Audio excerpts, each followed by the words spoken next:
రావమ్మా పెద్ద పులి మీదెక్కి కుంకుమ బొట్టు పెట్టి కత్తి బెల్లం పట్టుకుని రావే మైసమ్మా అమ్మా నీ పేరు విన్నా మక్షణమే రోగాలని మాయమోను మా ఇంటి దైవం ఎల్లమ్మా రాక్షసుల్లా తలపించి కపాలాలు ధరించి కొండంతా అండని వైరావే పెద్దమ్మా దివాళి పెట్టి రోజు నిన్నే పూజిస్తాం పుల్లు నడిచి పాపాలన్నీ కడిగేస్తాం అమ్మాని చూపే మమ్మల్ని చల్లంగా చూస్తే కష్టం నష్టం ఏది మా వైపే రాదంటాం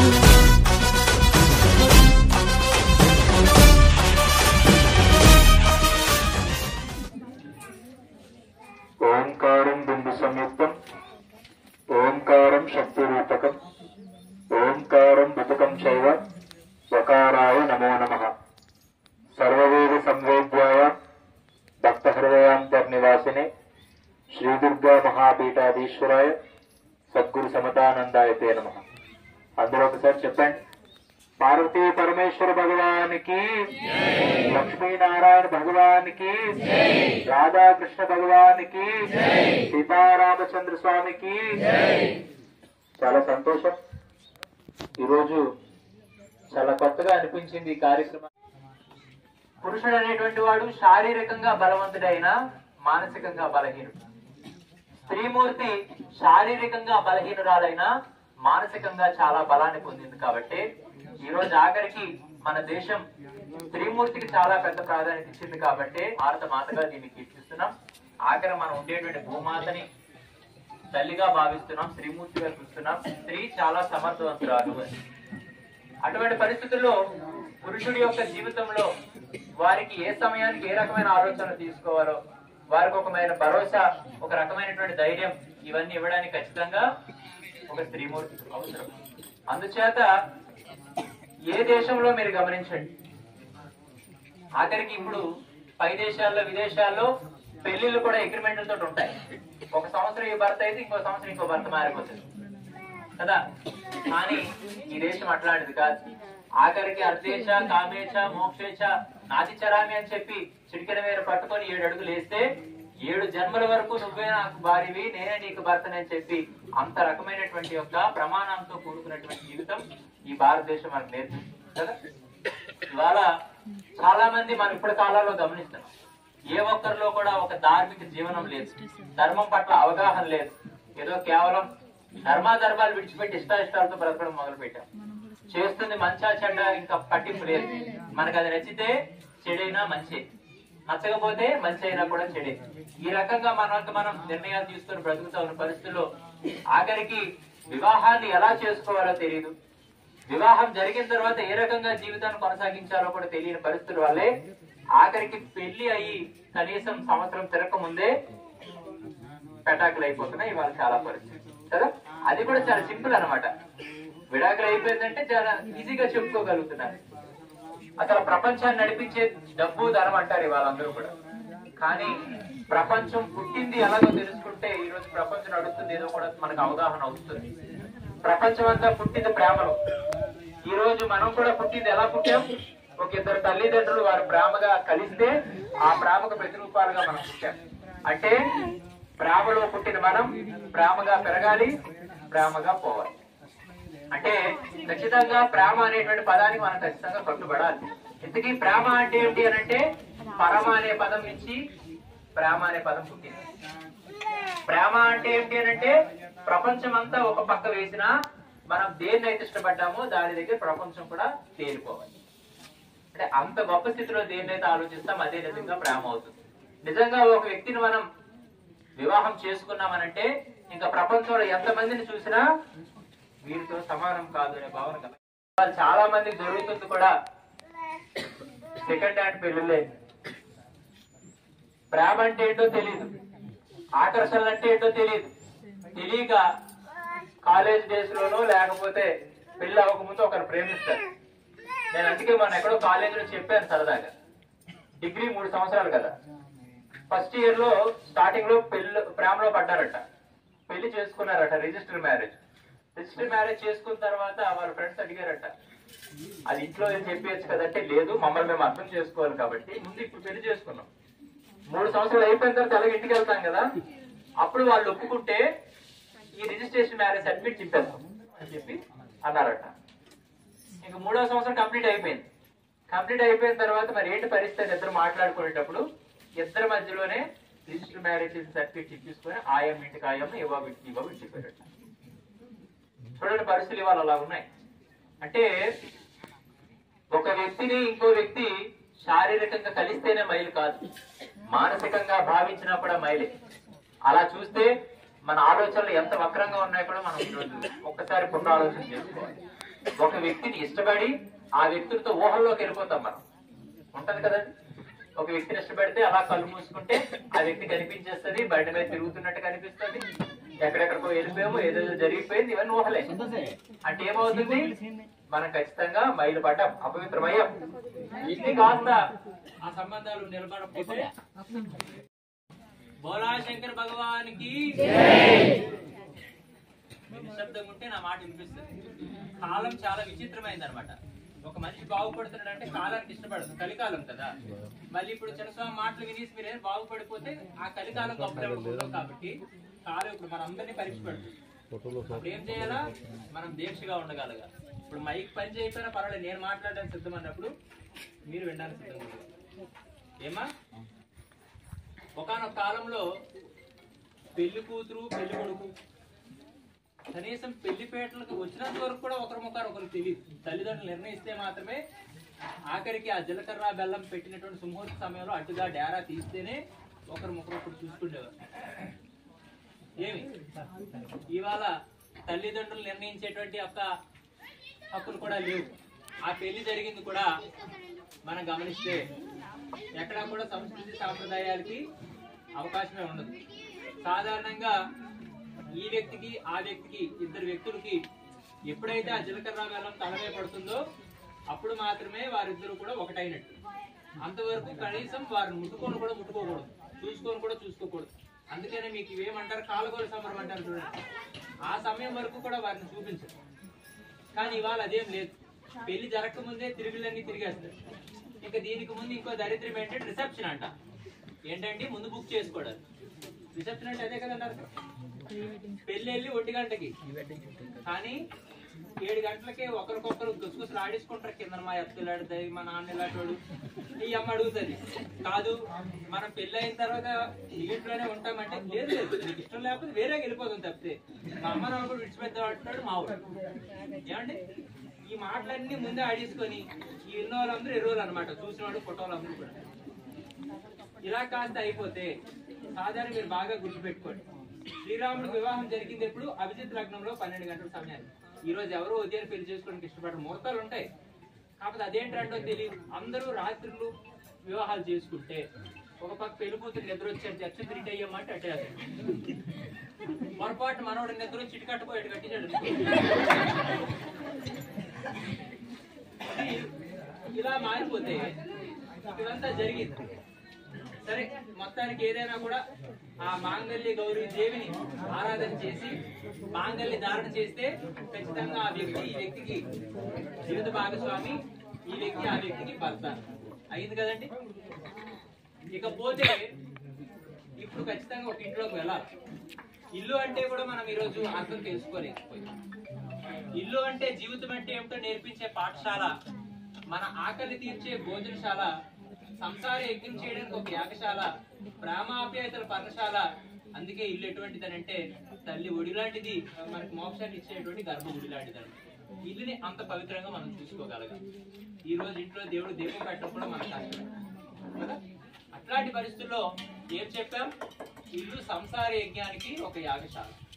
ఇప్పుడు ఖచ్చితంగా ఒక ఇద్దరు వ్యక్తులు కలిశారు అని అంటే దానికి అర్థం ఏమిటంటే ఇద్దరు కూడా శారీరకమైన సుఖాలు పొందడానికి కాదు, వీరి వంశము వారి వంశము వృద్ధి చెందడానికి, ఒక గొప్ప వ్యక్తిని జన్మింపజేయడానికి వారు కారణం అవ్వాలి.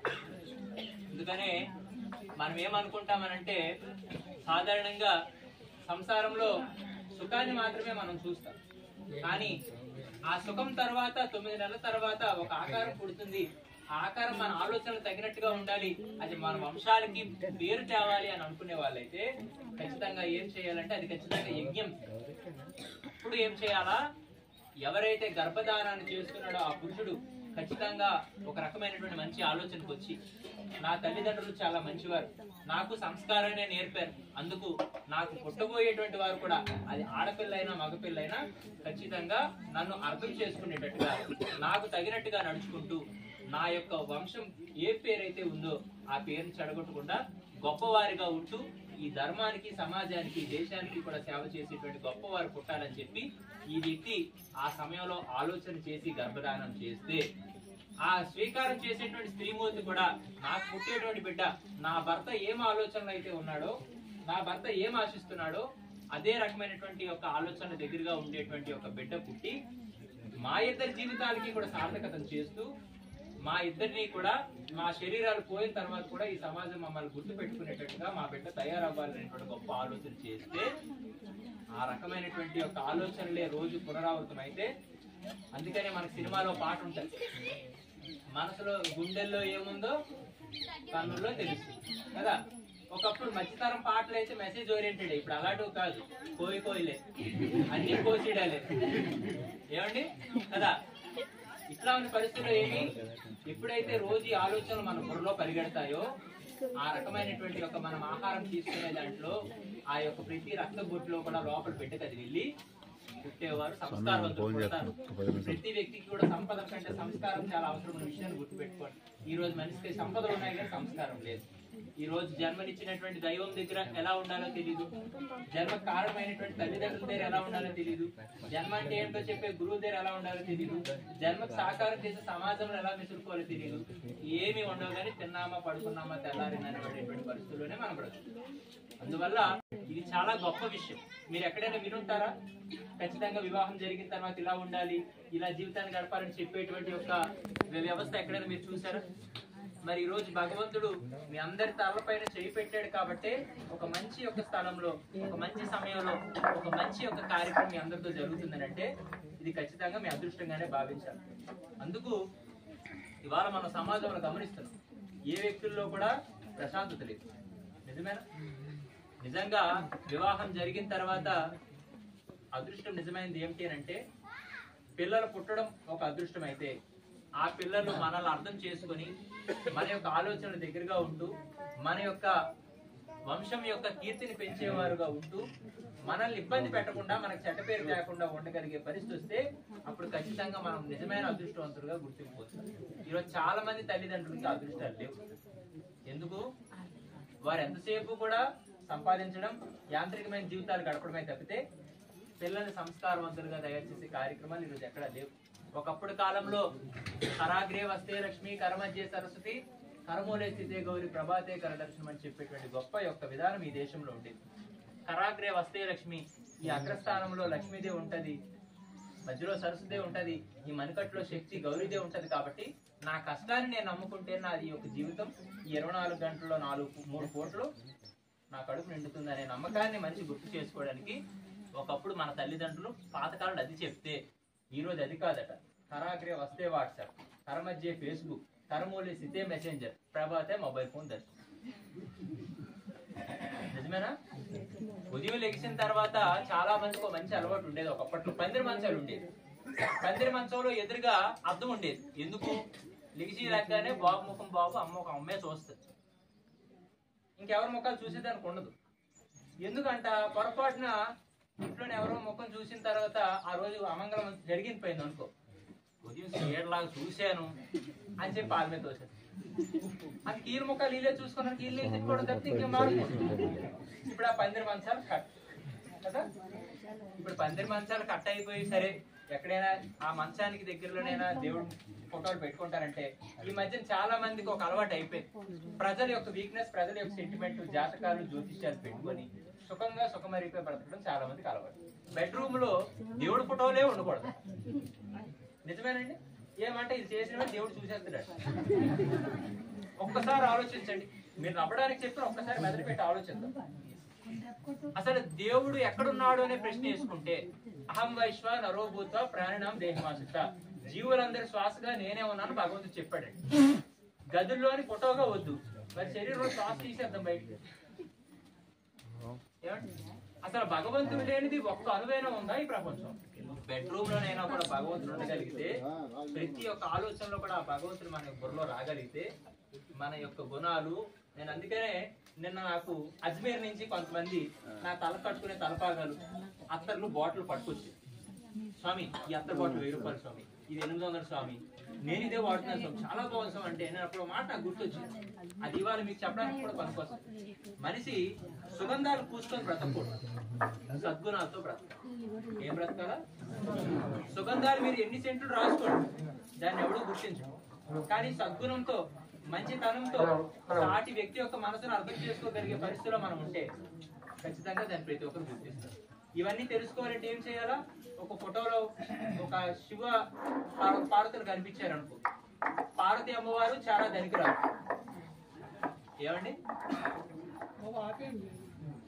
పార్వతి అమ్మవారు చాలా ధనికురాలు. పరమశివుడు ఈశ్వరుడే, తన దగ్గర అన్ని ఉన్నాయి కానీ ఏమీ అనుభవించడు. ఆఖరికి తన ఒంటి మీద ఏమీ రేమాండ్ సూట్ లేదు, కాళ్ళకేమీ వుడ్లాండ్ షూస్ లేవు, చేతులు యాపిల్ ఐఫోన్ లేదు, ఏమి కంటికేమో రేబాన్ అద్దాలు లేవు. ఏమీ లేకపోయినా ఏ రోజైనా పార్వతీదేవి నాకు ఇది కావాలి, నాకు ఇలా చేయి, అలా చేయని అడిగిందా? అంటే నా భర్తకి ఏది ఇష్టమో నేను అది చేస్తేనే ఆ భర్తకి యొక్క ఇల్లాలుగా నేను కీర్తిని పొందుతానని ఆమె అర్థం చేసుకుంది. కాబట్టి వారిద్దరికి అంత స్థితి వచ్చింది. ఆఖరికి సీతారాములు మనం చూసాం. రాముడు రాజు, తెల్లవారితే కావాలి.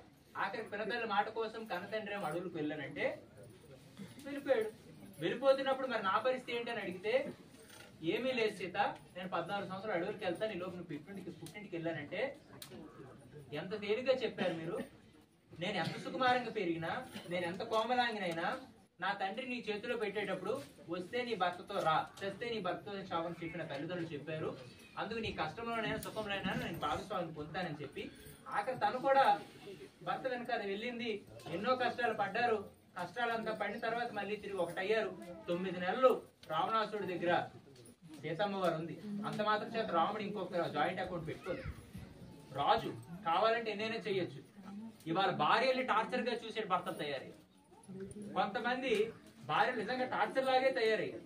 ఆ భర్త పొరపాటున ఏ రాత్రో ఆఫీస్ నుంచి ఫోన్ వచ్చినా ఎవరు? నిజమేనండి.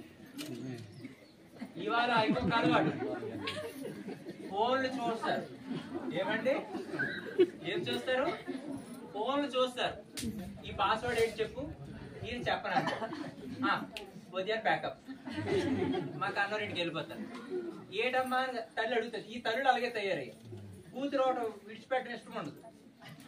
ఈ తండ్రి అంటాడు, ఎందుకమ్మా నువ్వు వచ్చావు, అక్కడ ఉండాల్సింది కదా, నేను మాట్లాడుతాను కదంటే, మీకు ఏంటి తెలుసండి, నా కూతురు అంత బాధపడితే ఇక్కడికి వచ్చింది అని తల్లి సపోర్ట్ అవ్వకూడదు కదండి. ఇదంతా జరుగుతుందా లేదా? ఇదంతా మన రెగ్యులర్ లైఫ్ లో జరుగుతున్నదే, కానీ మనం పెద్దగా పట్టించుకో. పాస్వర్డ్ చెప్పలేని దానికి కూడా డైవర్సే.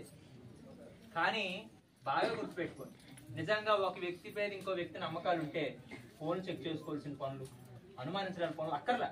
నిజంగా వారు ఆ దోషమే ఉందా, ఆ కర్మ ఖచ్చితంగా వాళ్ళని కాల్ చేస్తున్నారు, ఏ సందేహం లేదు. అందుకనే పూర్వ రోజుల్లో ఒక వ్యక్తిని ఇంకో వ్యక్తి స్వీకరించేటప్పుడు అగ్ని సాక్షిగా మాత్రమే వారి వివాహాలు చేసేవారు.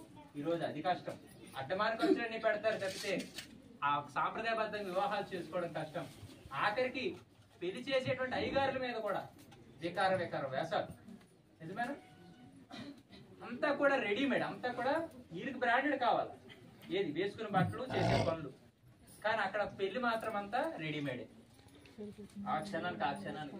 అందువల్ల మాత్రం ఈరోజు జీవితాలన్నీ కూడా అస్తవ్యస్తంగా మారిపోయి ఆఖరికి అసలు భార్యాభర్త అంటే కూడా అర్థాలు లేవు. అసలు ఒక భార్య భర్తని ఈ రోజు కూడా పేరు పెట్టి పిలవడానికి లేదు. ఈరోజు అలా కాదు, అయ్యేం దిక్కుమాల పేరులో జిమ్మి, బ్యూటీ, నాటి, బ్యూటీ, రోజు జే డ్యూటీ. ఏమండి, నిజమే. ఏ రోజు కూడా స్త్రీమూర్తిని భర్త అనబడేటువంటి వాడు పరుష పదజాలాలతో వాడకూడదు. ఒకనొక కాలంలో ఒసే అని పిలిచేవారు. ఒసే అంటే అర్థం ఏంటో తెలుసా? ఓ సాయా, ఓ నా సామ్రాజ్యానికి యజమాని రాలా అని చెప్పి పూర్వ రోజుల్లో పెద్దలు ఒసే విరుపులో కూడా ఎంత ప్రేమ ఉందో చూడండి. ఇప్పుడు అలా కాదు. ఏయ్ ఏ అట ఆవాగేదా ఏ అంటారా? మీరు బాగా ఆలోచించండి. ఇదే ఇంటి దగ్గర మనం అలా నవ్వగలుగుతామా? వస్తాయా? ఫోటో తీయమన్నప్పుడు ఫోటోగ్రాఫర్ నవ్వు అన్నాడు అనుకో, టెంపరీ నవ్వులు, తప్పక నవ్వుతాం. కానీ పెదవులతో నవ్వే కంటే మనసుతో నవ్వడం ఈరోజు ఎవరికి కష్టం అయిపోయింది. ఎందుకంటే ఏ వ్యక్తి అంత ప్రశాంతంగా లేడు. కానీ ఈరోజు సాంప్రదాయాల కోసం తెలుసుకున్నాం, సంస్కృతి కోసం వింటున్నాం. అందుకు మాత్రమే ఈరోజు తెలియకుండా మన గుండెల్లోని చుట్టుకు నవ్వొస్తుంది. అంటే ఎంత మీరు ధర్మంగా బ్రతకగలిగితే మీ జీవితం అంత ఆనందంగా ఉండడానికి ఈ కార్యక్రమం ఉదాహరణ విషయం మీరు ఖచ్చితంగా గుర్తుపెట్టుకోవాలి. ఏ మాటకి మీరు చప్పట్లు కొట్టట్లేదు.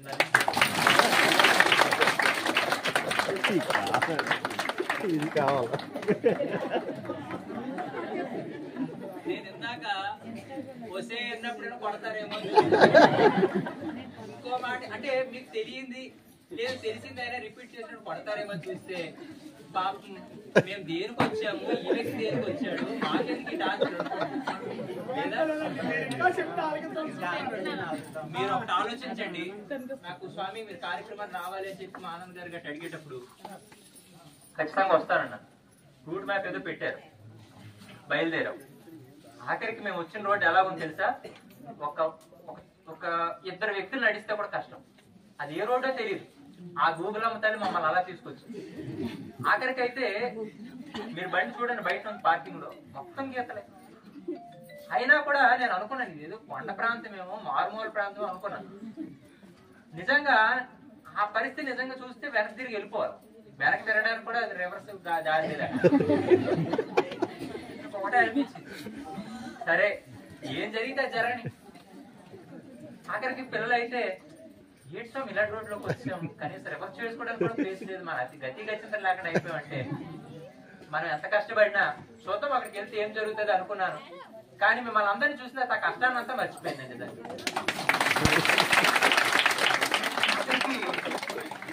ఇవాళ మనుషులందరూ కూడా మానవ సంబంధాలను ఆర్థిక సంబంధాలు అయిపోయి ఈ రోజు ఏ మనిషిని పలకరిస్తే మనకేం లాభం, ఏ మనిషిని కలిస్తే మనకేం కలిసి వస్తుంది అనేటువంటి యొక్క ఈ సంబంధాలతో బతుకుతున్నారు. కానీ నేను అది అనుకోలే. మా పెద్ద స్వామి పూర్వాశ్రమం తాతగారు సమతానంద స్వామి చిన్నప్పటి నుంచి ఆయన అనుసరణ ఉండడం వల్ల ఖచ్చితంగా ఏ రోజుకైనా ఈలాంటి పని మనము చేయాలని చెప్పి నేను 7వ సంవత్సరం ఉన్నప్పటి నుంచి ఆయన వెనకాల తిరిగాను.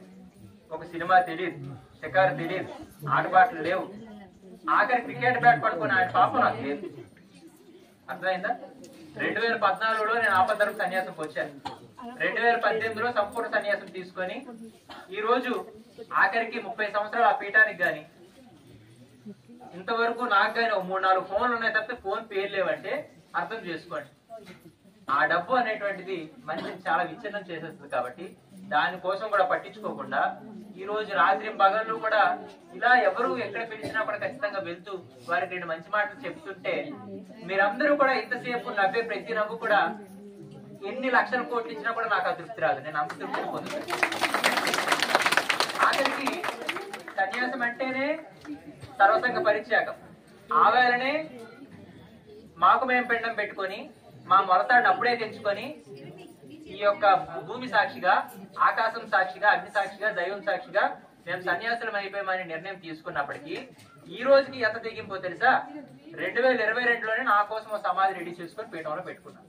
ఎప్పటికైనా నేను అక్కడికి వెళ్ళిపోతాను. కానీ నేను మట్టిలో కలిసిపోయిన తర్వాత కూడా మనుషుల యొక్క మధ్యలో నేను నిలబడిపోవాలంటే ఇంతవరకు కూడా నేనెవరో మీకు తెలీదు, మీరెవరో నాకు తెలియదు. ఈ రోజు మన కుటుంబ సభ్యులు సైతం కూడా మనతో ప్రేమగా మాట్లాడే పరిస్థితి లేదు. కానీ ఇవాళ ఎవరికెవరి సంబంధాలు లేకపోయినా కూడా ఈ రోజు మనం అంతా కూడా ఒకటే దైవ కుటుంబంగా ఇంతసేపు మనం గడపగలిగామంటే దీనికంటే గొప్ప ఆనందం మీకు ఎక్కడ ఉండదు అనమాట. నేను అది పొందుతాను అనమాట రోజు. అందువల్ల ఈరోజు వైవాహిక జీవితం అనేటువంటిది అది 2 కుటుంబాల్ని, ఆ కుటుంబాల ద్వారా ఒక కులాన్ని, ఒక కులం ద్వారా ఒక గ్రామాన్ని, గ్రామం ద్వారా సమాజాన్ని, యావత్ దేశాన్ని సంస్కరణ చేసేటువంటి ఒక గొప్ప విధానం. అందువల్ల చాలా వరకు మనం గమనిస్తాం, ఎవడైనా పదం తప్పే ప్రవర్తిస్తే ఈ మనుషులు మారాలి, సమాజం మారాలి, దేశం మారాలి అని అంటాం. కానీ ఆ పదం అనే ముందు మనకు కూడా మనం ఒక మాట గుర్తు చేసుకోవాలి. ముందు నా లోపాలు నేను సరిదిద్దుకోవాలి, నేను మారాలి అనే ఆలోచనకు వచ్చి మనలో ఉండేటువంటి యొక్క లోటుపాట్లు కూడా సంస్కరణ చేసుకోగలిగితే, మనల్ని చూసినటువంటి యొక్క భార్య, మనల్ని చూసినటువంటి భర్త, ఆఖరికి మన పిల్లలు, మన కుటుంబం అంతా కూడా ఖచ్చితంగా ఒక సాంప్రదాయబద్ధంగా, సాంస్కృతికబద్ధంగా మనం ఉండగలిగితే ఖచ్చితంగా ఆ రోజు అందరి యొక్క జీవితాలు ఆనందంగా ఉంటాయని తెలియజేస్తూ, చక్కగా సమయం కూడా అవుతుంది. ఆఖరికి దాంట్లో మళ్ళీ మార్చుకోబోతున్నారు. ఈ మధ్య కాలంలో నేను గమనిస్తే భగవంతుని పూజ చేసినప్పుడు కూడా మనం రెక్కలు వాడకూడదు. బాగా గుర్తుపెట్టుకోండి. పెళ్ళైన వాళ్ళు, పిల్లలు ఉన్న వాళ్ళు ఏ రోజు కూడా రెక్కలతో పూజలు చేయకూడదు. ఎందుకు? అది విచ్ఛిన్నం అయిపోయింది. ఒకటిగా ఉన్నది ఎన్నో రెక్కలుగా మారింది. అలాగే నీ కుటుంబం అంతా ఒకటిగా ఉంది. ఆ పువ్వులా, ఆ పువ్వులు భగవంతుని పాదాలు దగ్గర పెడితే, స్వామి మా అందరినీ ఈ పువ్వులాగే ఒకటిగా ఉంచని అడుగుతున్నాడు. రెక్కలు చేసావనుకో భగవంతుని సంబంధం లేకుండా ముక్కలైపోతుంది. అలాగే ఈ మధ్య పెళ్లిలో కూడా ఫ్యాషన్ ట్రెండ్ ఎక్కువైపోయి ఆ ఎంత కొంత దాంట్లో కూడా మోయడం కష్టమైపోయి ఫోటో షూట్ లో మాత్రం బరువైన మనుషులు ఎత్తేస్తారు మోడు. దండ మొయ్యలేడంట. దానికి కూడా ఏంటి, గులాబీ రెక్కలతో దండలు అంట కదండి. కానీ ఈరోజు ముద్దబంతి ఏమంది అంటే, మనం మొద్దుబంతులు అయిపోకుండా, మొద్దుబంతులు అయిపోకుండా ఆ ముద్దబంతి లాగే ఆఖరికి అవి కూడా మీకు తెలియకుండానే కాషాయం రంగు ఇచ్చారు. కాషాయం అంటే త్యాగం. మా ఇంటి మీద కూడా ఉంది కదా. త్యాగం అంటే ఏంటి? ప్రేమ ఉండేటప్పుడు ఖచ్చితంగా ఆ వ్యక్తికి ఇష్టం లేని నువ్వు ఖచ్చితంగా త్యాగం చేసిస్తే మీ ఇద్దరు బంధాలు ఎప్పుడు బలంగానే ఉంటాయి. నీకోసం నేనేం త్యాగం చేయాలా, నాకు అందరూ అలాగే నేర్పించారంటే మళ్ళీ ఆ ఇంటికి వెళ్ళిపోవడం ఖాయం. అందుకు మీకు వేసిన దాంట్లో అంత అర్థం ఉందన్నమాట. మీ ఇద్దరికి గొడవలు, అపార్థాలు లేకుండా ఒకరిష్టాయిష్టాలు ఏమో తెలుసుకొని ఇష్టం లేనివని త్యాగం చేయండి అని చెప్పి ఈ రోజు మా ఆనంద్ కుమార్ గారు చేసిన కార్యక్రమంలో ఆ దండలే మీకు ఉదాహరణ. అందుకు చక్కగా మంచి కేసు చెప్పిన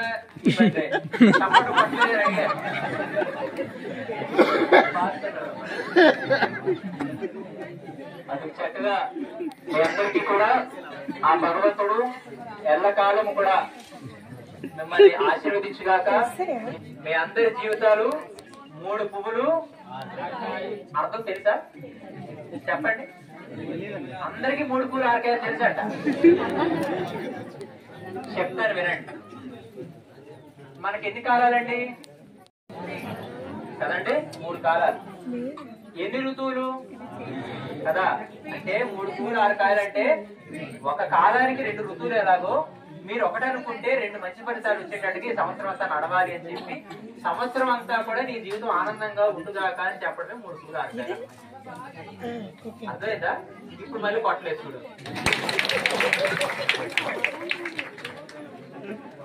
ఏ ఆనంద్ కుమార్ గారు ఇది ఆలోచించారు కదా. నేను ఇంకా అందుకే కొత్తది ఇంకోటి చెప్పాను. ఇది చెప్తే అర్థం కావట్లేదండి జనాలు. ఇంకోటి చాలా బాగా అర్థమైపోతుంది. ఏంటి తెలుసా? 3 పనులు 6 కాసులుగా ఉండాలని కూడా మీ అందరికి ఆశీర్వదిస్తూ, మీ అందరి ముందు కూడా సెలవు తీసుకుంటూ చక్కగా మా ఆనంద్ కుమార్ గారు చేసిన ఆలోచన పూర్తిగా అభినందిస్తూ, మీ అందరికీ కూడా చెప్పిన మాటలు గుర్తు పెట్టుకోవాలని కూడా మీ అందరికీ గుర్తు చేస్తూ సెలవు తీసుకుంటూ